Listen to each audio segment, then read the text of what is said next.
Como no poema do Carlos Drummond de Andrade, quando o Plínio Marcos nasceu, um anjo bom lhe disse: vai, Plínio, vai ser gauche na vida.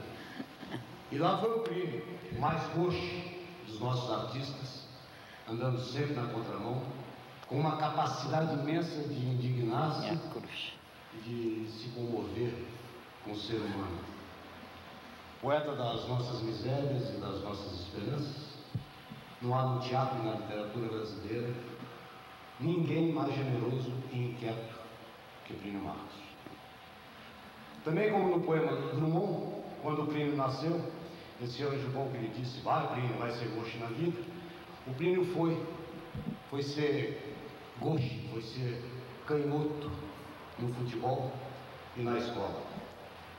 E é por aí que a gente quer começar o nosso papo. Foi exatamente na escola, como canhoto, que começaram os problemas do Plínio, os problemas com o mundo, da sua adaptação ao mundo, da sua luta com o mundo, esse poeta dentro dele, vindo para fora. Plínio, eu queria que você falasse exatamente da sua início, da sua infância, que pouca gente conhece, de Santos. Com todo o respeito que eu tenho com você, o meu problema não começou por ser canhoto, começou com a escola. Fizeram muito mal de me mandar na escola. Que a escola é uma coisa que mata as pessoas. A escola castra as pessoas. A escola, ela foi feita para preparar as pessoas para servirem uma sociedade imbecil. E com isso já não concordava, até sendo... Mas tinha uma coisa chamada ditado na escola que era terrível para mim, porque eu não conseguia pegar nada com a mão esquerda, com a mão direita. Então eu queria pegar com a esquerda, já levava uma reguada. E escrever, eu escrevia devagar. Então quando o cara fala ditado, eu começava no ditado, eles já estavam no fim. Eu não conseguia essas coisas todas. Isso me atrapalhou. O que me salvou de parecer imbecil é porque eu jogava muito bem futebol e jogava com a perna esquerda, com o pé esquerdo, inclusive tinha um chute muito forte. Teve um tempo que, por exemplo, me puseram para fora de todas as escolas que eu fui, porque, porra, cada vez que me dava uma porrada, eu ficava mais rebelde, mais inquieto, mais agressivo. E me botaram numa espécie, não era FEBEM, porque naquele tempo não precisava tanto, mas me puseram numa escola meio de recuperação, que era financiada pelos práticos da Barra de Santos. Chamava-se Praticagem. E foi só minha mãe me matricular nessa escola pesarosa e trouxe uma coisa que chamava assim enxoval, que a gente tinha um gorrinho, uma camiseta, uma calça mescla, um butinão, e essa era... Só foi ela me inscrever lá para os práticos irem na minha casa me obrigar a assinar a inscrição, obrigar no bom sentido, aí já era futebol, para mim assinar uma inscrição para praticagem. No time deles, dos praticagem, para jogar no juvenil dos praticagem, que era metade do time do Santos. Era jogar o Leonídio, o Dinho, os craques do Santos daquela época. E então isso encheu muito de orgulho meu pai, mas deu uma sorte máxima. Minha mãe estava arrumando o malão para mim ir para lá, e minha irmã chegou com o namorado e falou assim: está tendo um tremendo incêndio na ponta da praia. Nós fomos olhar, a escola pegou fogo. E a partir daí eu nunca mais precisei ir na escola, só joguei bola. Joguei bola até ser artista de circo. E até hoje ainda há dúvidas de quem botou fogo na escola. Na escola. Meu pai morreu achando que tinha sido eu que tinha tocado fogo na escola. E eu lamento não ter sido. E do futebol para o circo, como é que foi, Plínio? Futebol do circo, eu era todo errado. Além de ter ficado analfabeto, que a Verinha, quando quer me elogiar, fala que eu era semi-analfabeto, mas eu sou analfabeto até hoje. Aí eu fui, além de tudo, eu era gago. E terrível, porque eu era atrevido, gago e terrível. E eu fui ver um circo, que ia ter um programa de calor, e fui com um amigo meu, Luciano Fonseca, Luciano Caveira, que ele cantava, e cantava muito bem. E ele foi cantar e eu vi uma ciganinha lá. E fiquei encantado com a ciganinha e fui gaguejar na orelha dela. Que eu não era um gago comum, era daqueles gagos de piscar-olho, assobiar, não é? Bater pé e peidar, mas não falava. Quando ficava nervoso era um terror. Mas gaguejava. E a moça falou assim, não dá, não tem nem como, né? Primeiramente, para namorar tem que falar, né? E meu pai não deixa a gente namorar com quem não é cigano e muito menos com quem não é do circo. Aí eu entrei pro circo como amarra-cachorro. Amarra-cachorro, que é o camisa de ferro, é aquele cara que tira a merda do elefante, do picadeiro, amarra a jaula, essas coisas todas. E faz isso, fazia isto. E com isto, eu fui levando, mas eu achava os palhaços do circo muito chato. E eles tiravam muito sarro na minha cara, na minha gagueira. A alegria máxima deles era eu fazer eu falar em cena. Fulano, vem cá. Eu ia aí eu tinha que falar gaguejando, né? Eles achavam muita graça e o circo inteiro achava.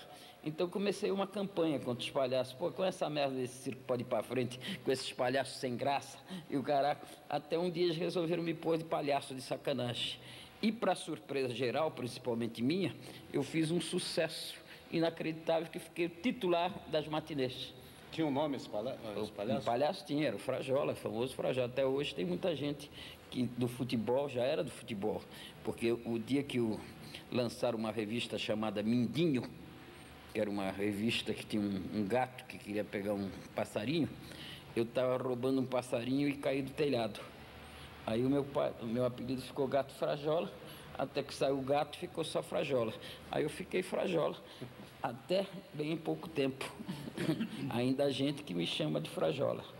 O filho dela, por exemplo, me chama de Frajola. Tiago. E como é que a Patrícia Galvão entrou na sua vida aí? Foi no circo. A Patrícia Galvão, a Pagu, é uma das personagens uma musa do modernismo brasileiro. É a Pagu. A Pagu. E a Pagu em Santos, vendo você no circo, te descobre, como é que foi a relação sua? Ela não me descobriu, né? Na verdade, eu que me apresentei.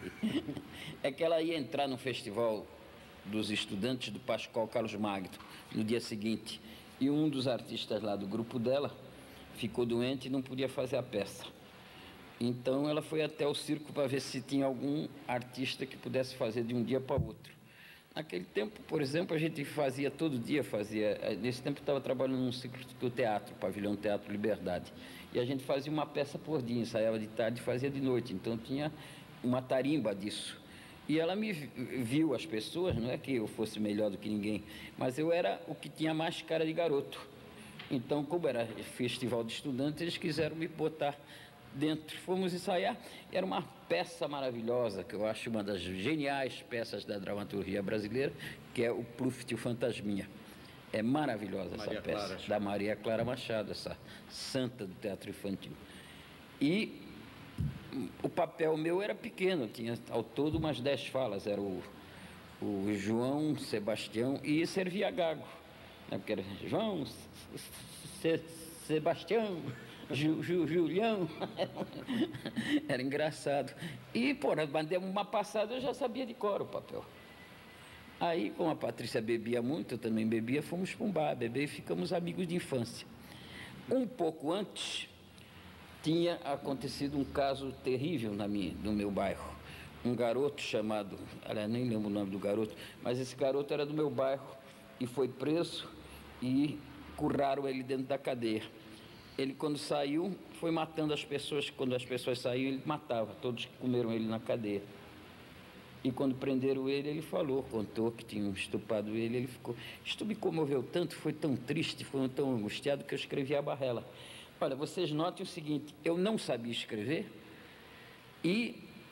mas a única forma de literatura que eu conheço, embora meu pai fosse uma pessoa que lesse muito, e gostasse de contar história, essas coisas todas, o que dava uma prática de contador de história, para mim mesmo gago, a pessoa achava muito engraçado um gago contando história, não é? Até um dia eu contei essa história aqui, numa palestra que eu fiz, E no final apareceu um cara e falou assim, o senhor foi gago?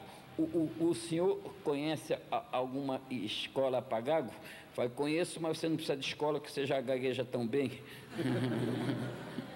Que eu sempre tenho a impressão que escola é para isso, é para te piorar. Aí nós fomos fazer o espetáculo, fizemos o espetáculo, e nesse bar que a gente estava, eu peguei a minha peça, a Barrela, que ela sempre andava no meu bolso, toda amassadinha, e a Patrícia leu e falou assim, pô, essa peça, o diálogo dessa peça é violentíssimo. Era só palavrão, que eu não sabia palavras, eu sabia palavrão. Eu me lembro quando escrevi Os Dois Perdidos, 10 anos depois, a Cacilda Beck falou, que coisa interessante, você conhece 20 palavras e escreveu uma peça? Cacilda Becker, não era mais ninguém. Então, todas essas coisas foram feitas. E a Patrícia pegou e mostrou a peça para o Pascoal Carlos Magno. E o Pascoal Carlos Magno achou do cacete. Falei, porra, aqui a Patrícia tinha dito que o diálogo era tão bom quanto o Nelson Rodrigues.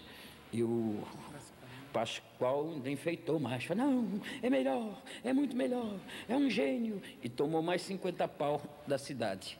A cidade pagou 50 pau para 50 mil cruzeiros para ter um cara. Aí eu fiquei importante, pô, tinha direito de ser convidado para a festa de Granfino, mijar em aquário, essas coisas todas. Né? Todo mundo achava engraçado. É um gênio, é um gênio. É um gênio. Sair no cruzeiro, sair não sei aonde. Então, e ficou. E a proibição? Foi imediata. O Pascoal mandou liberar. O Pascoal era uma pessoa generosa, um poeta, compositor de belíssimas músicas do cancioneiro brasileiro, essa coisa toda. Então foi maravilhoso, e ele era maravilhoso, mandou liberar. Mas naquele tempo a polícia era estadual.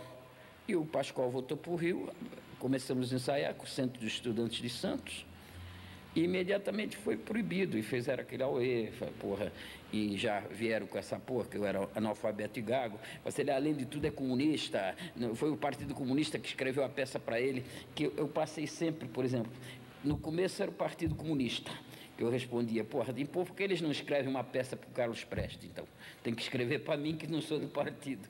Depois, casei com a Valderez, passaram a dizer que a Valderez que escrevia as minhas peças. Não é? Depois separei da Valderez, casei com a Verinha, passaram a dizer que a Verinha é que escreve minhas peças. Até eu falei assim, pô, eu sou o mais perfeito cafetão escritor do mundo. Eu sempre acho uma mulher que escreve as minhas peças todas no mesmo estilo.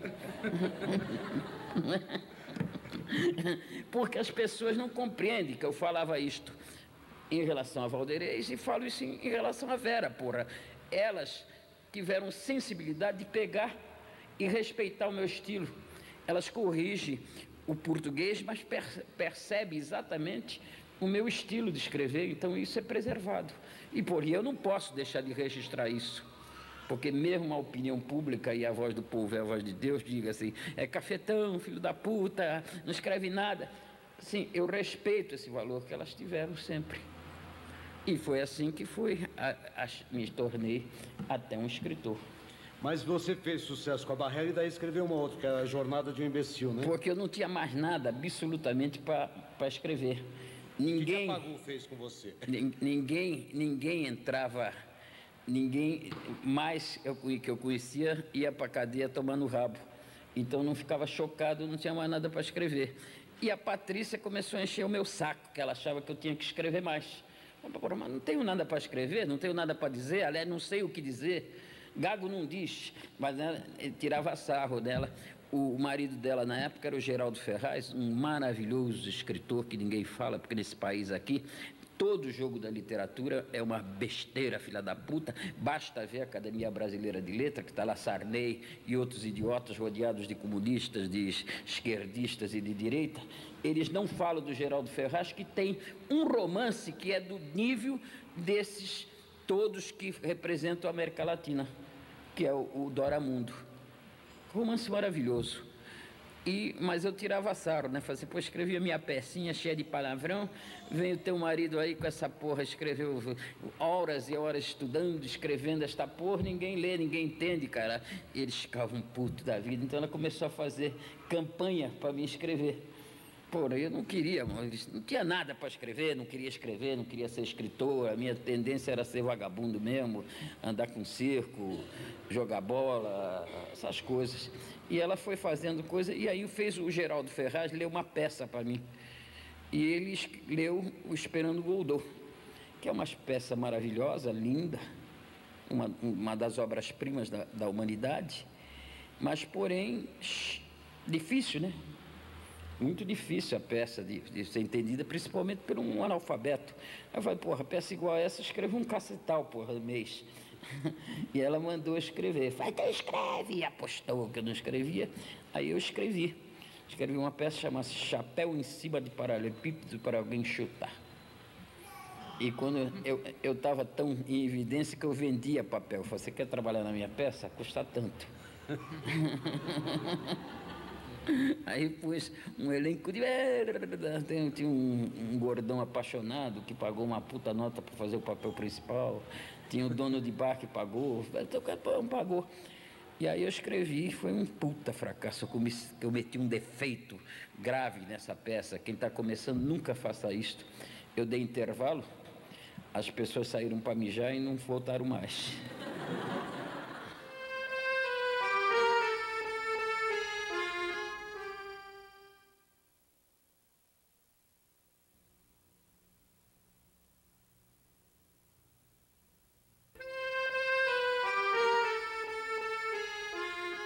Como é que você chega na Cacilda, Plínio? Na Cacilda, isso foi muito depois.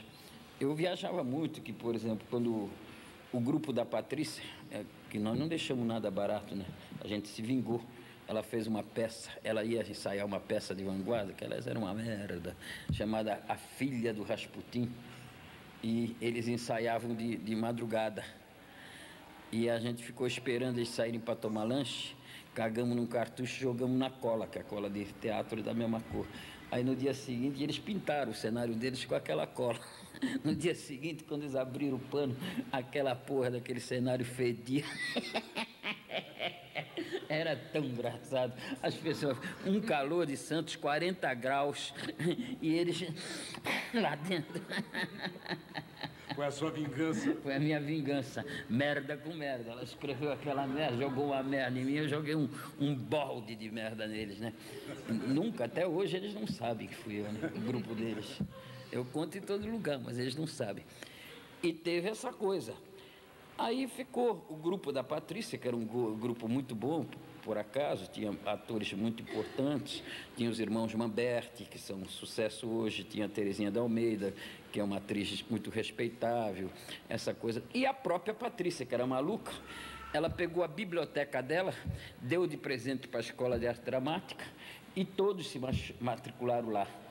E mesmo eu, eles querendo me levar, não pude entrar porque não tinha diploma. Entendeu? Eu fiquei fora. Aí então eu fui, porra, Santos ficou muito triste sem eles, porque a gente tinha uns grupos que brigavam de porrada. Era uma puta de um rolo, tinha 9 grupos, um era que queria ser melhor que o outro, na marra. Aí, como a cidade começou a ficar triste, as pessoas começaram a ir para a Escola de Arte Dramática, eu fui ser camelô em São Paulo. E camelô. Aí tinha um grupo da escola que era o Fauzi Arap, que dirigia, que era um grupo bom, era o Renato, a Valderez. Renato Borges? Não, o Renato Ruivo, né? Aquele que chamam ele de Arroto de Cruz, que é Ruivo. Apelidaram ele de Arroto de Cruz. O Asca. É o Asca. Ah, o Asca. O Asca. Então tinha ele, tinha o Jovelti Arcanjo, tinha o Roberto Vignati, que hoje é um considerado diretor, mas naquele tempo ele tinha uma voz tão ruim que nem a minha. Ele ainda tem essa porra dessa voz dele. Aí eu botei ele de tartaruga de teatro infantil, que era uma voz boa para tartaruga. E outro dia eu fui num debate, ele começou a mexer o saco, falando, não, eu tenho uma fotografia sua vestido de tartaruga de peça infantil, portanto fique quieto, não encha o saco. É uma ameaça. Que é muito engraçado você pegar uma pessoa importante e falar, você foi tartaruga de peça infantil. Está falando o quê? Estou procurando desesperadamente para ver se acho alguma coisa do Antunes Filho, né? Assim, no gênero, você parece foi macaquinho de peça infantil. Bárbara Eliodoro, do Rio, eu já sei que ela foi girafa de teatro infantil. Entende? Ainda não tenho provas concretas de que ela tenha saído em jornal, mas foi. Então essas coisas todas. E eu fui criando uma coisa, uma paixão violenta pelo ator, pelo trabalho do ator. Eu fui uma pessoa que dei sorte. Eu fiz na vida duas coisas muito importantes como ator no teatro, que foram coisas que parece que foram escritas para mim, que podia fazer do jeito que eu preferisse, gago, sem gago, que era o Dois Perdidos numa Noite Suja, que eu escrevi para mim fazer, e fiz muito bem, isso atestado por Falzarap, Cacilda Beck, essa gente toda, e o Beto Rockefeller, que eu entrei justamente, porque eu não queria entrar, não queria ser ator. Eu era um ator, por exemplo, que tinha consciência de que eu só trabalhava em peça dos outros para não se estragar as minhas, né? Nas minhas eu punha ator. Mas aí eu escrevi uma novela para o Canal 4 e a novela foi proibida. O Edmundo Monteiro foi a Brasília tentar liberar e a milicada de lá saiu com essa pérola. Não insista com esse garoto, quando nós prendemos ele, ele vai ver o que vai acontecer com ele, vai aparecer aí um ato que vai permitir a gente prender ele, e aí ele vai pular miudinho, porque ele tem uma lista aqui das pessoas que ele ia matar quando o partido dele pegar o poder.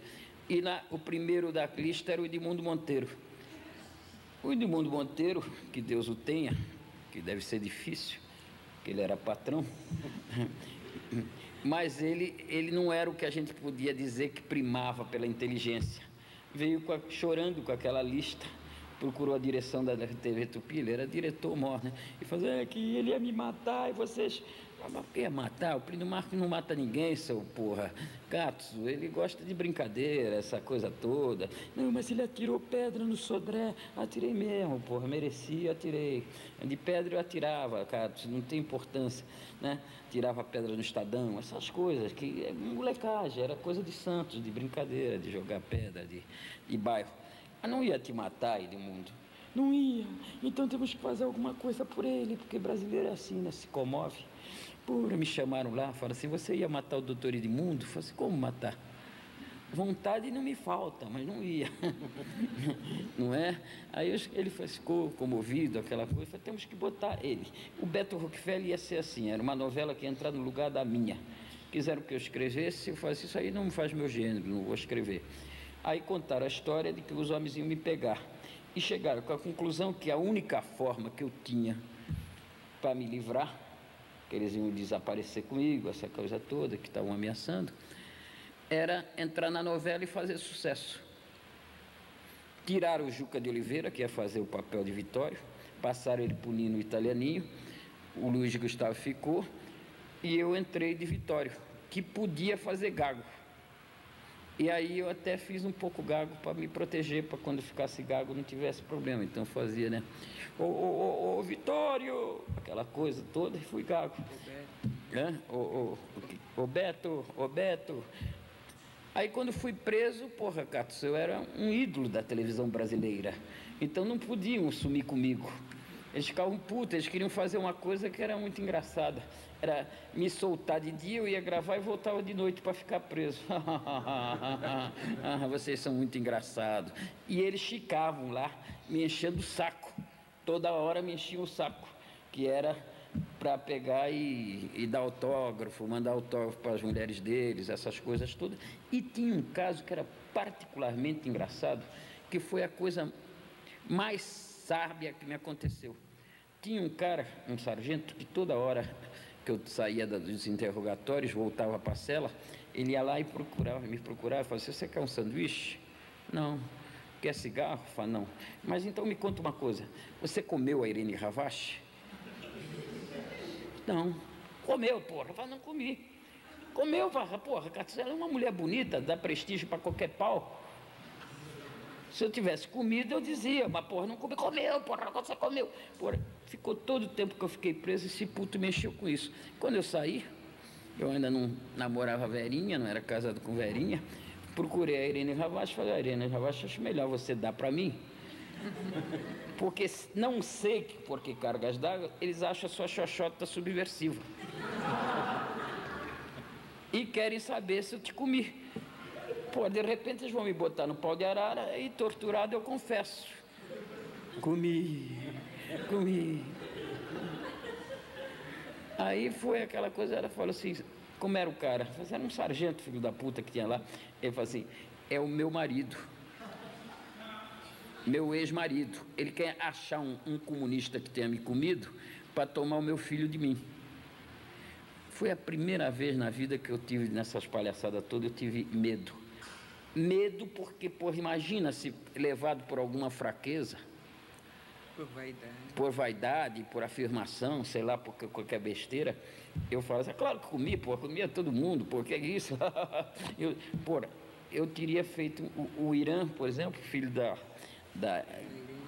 da Irene, ele era amigo dos meus filhos, a gente jogava bola toda tarde juntos, essas coisas, ia ser um rolo meu.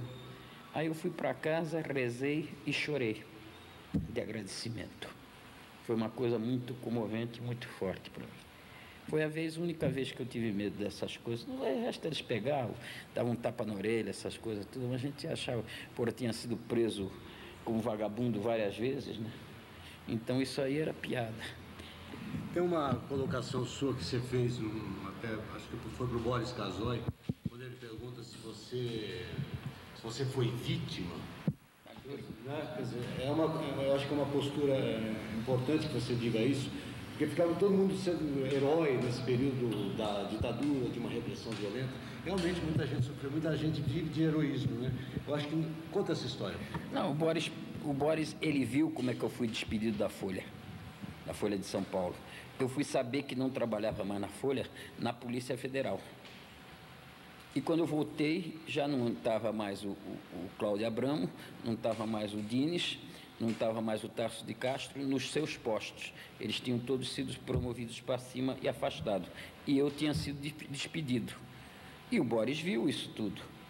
E o Boris, todo mundo fala que ele é um cara de direita, mas ele é um cara profundamente honesto, leal. E nessa entrevista, ele me levou nessa entrevista exatamente por causa disso, por uma espécie de consideração, né? Era um programa que só iam políticos, ele me levou. Ele falou, você foi muito perseguido? Eu falei, devagar, Boris. Perseguido é coisa de bunda mole. Eu fiz por merecer, né? Porque eu não brincava, porra. Sacaneava também a milicada toda hora, porra. E eu, assim como a Verinha, conheço muito bem a lei de causas e efeitos, porra. Catos, o que é que eu ia esperar? Se eu dava uma pedrada na cabeça do Sodré, o que é que eles achavam? Que eu ia esperar que eles mandassem flores? Pô, bateu, levou. O Ibrahim Sued escreveu no jornal, lá na coluna que ele tinha, dizendo que eu tinha dado uma pedrada, tinha sido eu que tinha acertado a pedrada na cabeça do Sodré, e eu de sacanagem falei assim, não tive essa sorte. Atirei pedra pra caraca, mas não acertei. E eles ficaram um pouco revoltados, essas coisas. Ficavam mesmo, mas o que eu queria? Essa pedra na cabeça do Sodré, tem uma geração mais nova aqui, foi num ato no dia 1º de maio de 1968, em São Paulo, no centro de São Paulo. E o Sodré era Abreu Sodré era o governador de São Paulo. Agora, é importante também essa ligação. O Plínio talvez seja um dos nossos autores mais políticos, no sentido maior, um humanista maior nosso, né? E o Plínio nunca foi um homem de se filiar a partido, né, Plínio? Nunca. Você nunca teve filiação partidária? Eu nunca, não, por isso mesmo que muitas vezes eu fiquei sozinho. Mas aprendi uma coisa, Oswaldinho, que quando você é uma pessoa firme nas suas posições, você tem muitos amigos, mas muitas pessoas anônimas que te ajudam. Então, por exemplo, Katsu, recentemente eu caí na rua com as pernas apodrecidas, negras, doendo pra caraca, não pegava nem mais morfina, só não amputaram as minhas 2 pernas de uma vez, porque a Vera chegou junto, me pegou na sarjeta e me levou pro hospital, pro Incor, onde eu fui atendido porque eu jogava bola, e joguei no time do Incor, e fui tratado. E nesta noite não amputaram as minhas pernas, porque a Vera interferiu, como uma leoa. Detalhe, isso foi em 1995. É por aí, né? 2 anos, sim. Então não é um episódio recente. É recente. Não, e por causa do diretor Do hospital, que pegou, mas antes do diretor aparecer, que a gente não estava achando, tinha uma besta japonesa lá, que olhou para minhas pernas e falou assim: "Ai, vocês não vão se assustar, mas acho que vamos ter que amputar as pernas." As duas, porra. Não vão se assustar, pô. Eu só consigo gaguejar, vai ficar melhor para vender livro, né? E a Vera pegou, queria matar o japonês. Porra, filha da puta, você não vai entrar nem na sala de operação. Pegava morfina, a gente estava assustado, né? E ficamos assustados. Mas você veja que em todos os lugares a gente teve sempre muitos amigos e sempre fomos bem privilegiados pela previdência divina. Eu, a Vera. E não tem essa coisa, você não consegue ficar num lugar, nem eu, nem a Vera, conseguimos ficar num lugar onde não é o tempo da gente ficar naquele lugar. Nem emprego, nem porra nenhuma. Agora a Vera foi extremamente sacaneada e tinham pessoas até de grande luz, amigas dela, que diziam: isto é necessário para você dar um passo à frente. Porque ela fazia uma revista da Abril, trabalhou na Abril 15 anos, e fazia 3 revistas por mês, sozinha. E, pô, estava perdendo esse enorme talento que ela tem. E começou a me visitar no hospital, porra, Katsu. Ia lá para me proteger, já tinham cortado as pernas, aberto as pernas, operado as pernas, operaram o coração, fizeram tudo. Tinha que levar cheeseburger. Tinha que levar cheeseburger, camarão empanado, porque os caras queriam me dar comida de morto, né? Katsu, na primeira vez que eu estive lá, tinha um cara que estava para morrer, eu roubei a comida dele. E tinha a minha mãe viva, que era uma sábia senhora, que falava assim: porra, como é que ele vai se salvar com essa merda dessa comida? E levava comida de casa, né? Feijoada, essas coisas. E a Vera tinha o mesmo conceito, foi isso que me salvou. Ajudava a fugir do hospital, essas coisas, né? Você falou dos amigos. Você não tinha partido, mas você sempre tinha teve amigos, claro. Mas o fato de você não pertencer a partido, você sofreu, como dramaturgo no início, algum tipo de resistência, de represália? Não, é claro que não era por isso. Mas é que os partidos se ajudam. As pessoas de partido se ajudam. Se você não é de partido, por exemplo, eu para estrear o Dois Perdidos no Teatro de Arena, que era ligado ao Guarnieri, à esquerda, eu tinha que pagar 70% de aluguel. Senão não estreava em teatro, continuava trabalhando em bar. E essas coisas tinham, mas claro, se eu fosse de partido, me aparecia, se eu fosse de igreja, me aparecia pelo menos uma hóstia, né? Alguma coisa nesse gênero. Mas não, o que vinha era espontâneo mesmo, eram pessoas que, porra, vai lá, mestre de bronca, fica. Porra, quando eu trabalhei, fiquei 20 anos sem emprego. Porra, as pessoas compravam um livro na rua, porra. Por que compravam um livro na rua? Compravam na rua porque sabiam que estavam me ajudando e que, de certa forma, aquilo era uma resistência.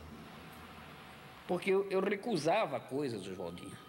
Eu me lembro uma vez que a Ford, eu estava vendendo livro na rua, perto do Natal, veio uma moça da Ford, falou: eu tive que passar aqui, você estava aí de macacão vendendo livro, e eu lembrei que eu podia fazer o comercial da Ford desse ano, podia ser com você, com esse macacão mesmo. Nós vamos pagar 20 milhões pelo anúncio. Eu falei: mas eu não quero. A moça falou: porra, você é louco? Eu falei: então eu sou. Se você ser de um lado, porra. Eu, por exemplo, eu escrevi um comercial por uma grande agência de publicidade. Eles mandaram fazer uma pesquisa na cadeia para ver como se transmite AIDS dentro da cadeia. Porque os caras não sabiam. E queriam pagar, eu não quis. Falei: para o meu lado eu não trabalho recebendo, eu trabalho de graça. E escrevi um belíssimo